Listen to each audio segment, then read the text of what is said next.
Today's episode is dedicated to my two grown children, Brad and Steph, both of whom have demonstrated an amazing sense of adventure, a sense of purpose, and the risk management skills that are required for both. Brad serving in Thailand while in college to bring support and hope to several communities there, and Steph serving in the island nation of Vanuatu as a teacher on behalf of the United States Peace Corps. Thank you both for showing your old dad the importance of taking calculated risks in order to show love and kindness to strangers around the world. I'm so proud of you both. Recorded in beautiful Loveland, Colorado. Welcome to Peace, Love, Moto, the podcast for motorcyclists seeking that peaceful, easy feeling as we cruise through this life together. Are you ready? Let's go.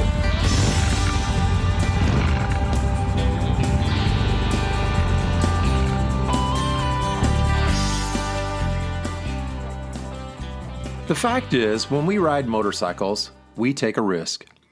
We talked about this in previous episodes, and we described ways to mitigate or reduce risks as best we can by wearing a helmet and the right riding gear. You know, sometimes I'm asked, well, why do you wear all that gear when you're out on your motorcycle? Why do you wear the helmet? Don't you want the freedom of the wind in your hair? Well, when they ask me that, I can pretty much sum it up with one word: experience.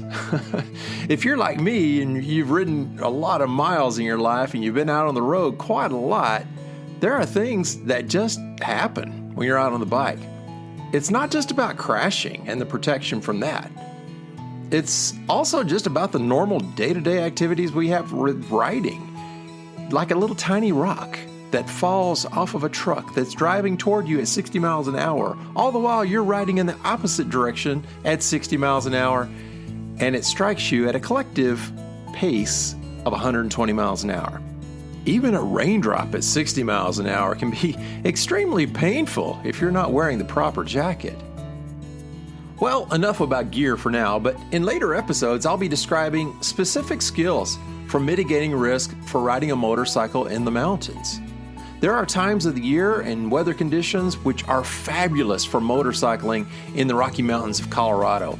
And there are other conditions and times of year you don't want to do that. They're not recommended for motorcycling at all at these altitudes.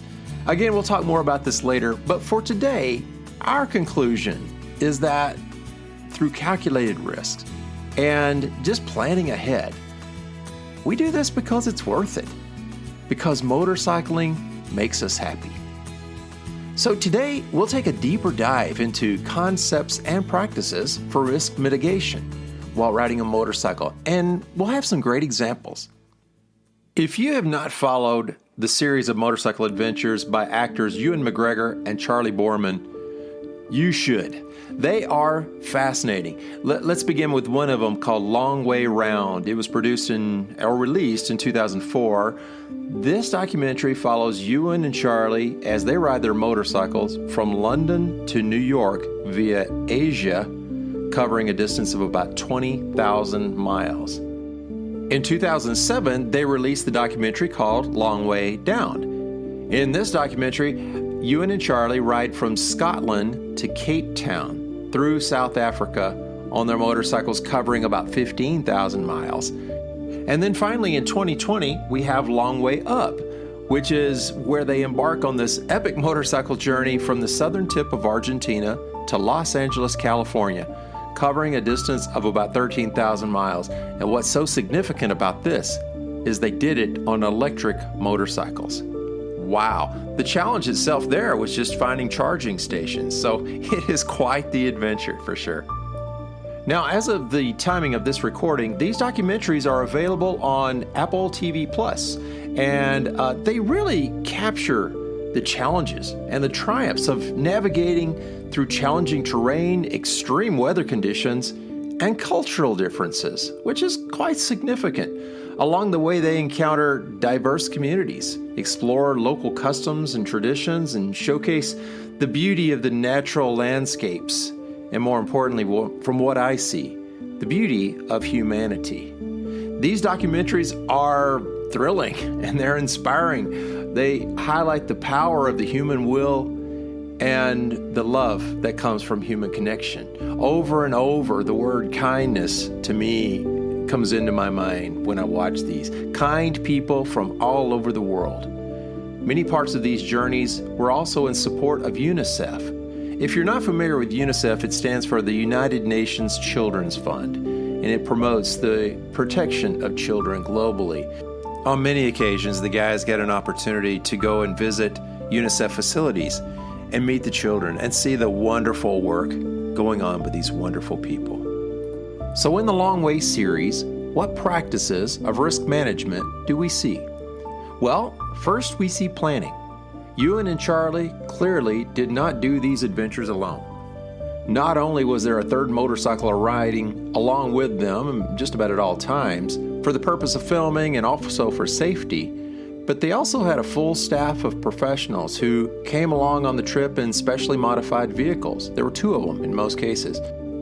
Now, in these vehicles were producers, cinematographers, and even medical support. Along the way, they utilized the support of people that they call fixers. These people who had these special skills in local customs and government regulations in each country really came in handy when it came to requirements to expedite and resolve issues that would slow down or even derail the whole expedition. Little details like border crossings. Yeah, little things like that can slow you down. So, in summary, I guess I would say planning and risk management, although important, it doesn't need to be paralyzing, right? I mean, there's only so much you can prepare for. The real joy is going out on the bike and just living the life. In the Long Way Down documentary, Ewan McGregor is heard to say, quote, "This is my favorite thing in the world, you know? To sit on the bike and discover other countries and people. It's the best thing in the world for the soul, for the spirit, for your head, and for your heart." So when it comes to our motorcycle rides, we prepare properly, and then we just go. That's the joy. We just go.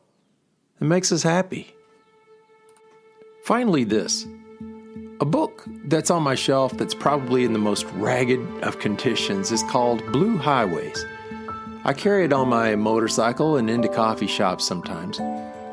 It's a very relaxing, yet very fascinating read at the same time.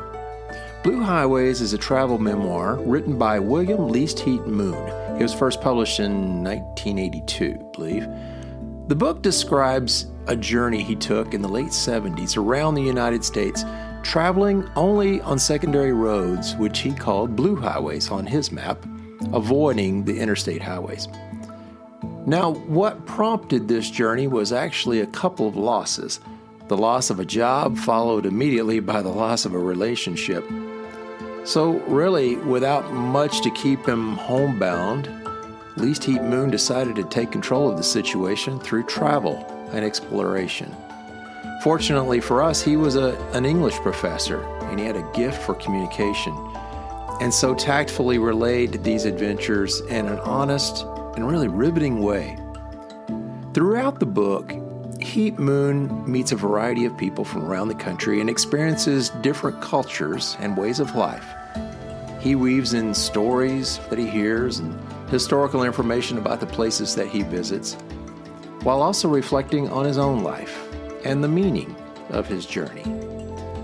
The book has become a classic in American travel literature and continues to inspire readers to explore those back roads and those hidden corners of our country. That's where I like to go too.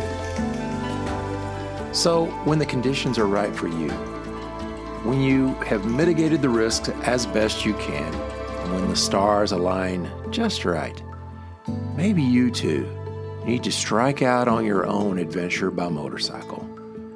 There is indeed freedom out there. There is. There is indeed peace of mind to be embraced. So go on out there. Go and find what you're looking for. Thank you so much for joining me today. I wish you peace. I wish you love.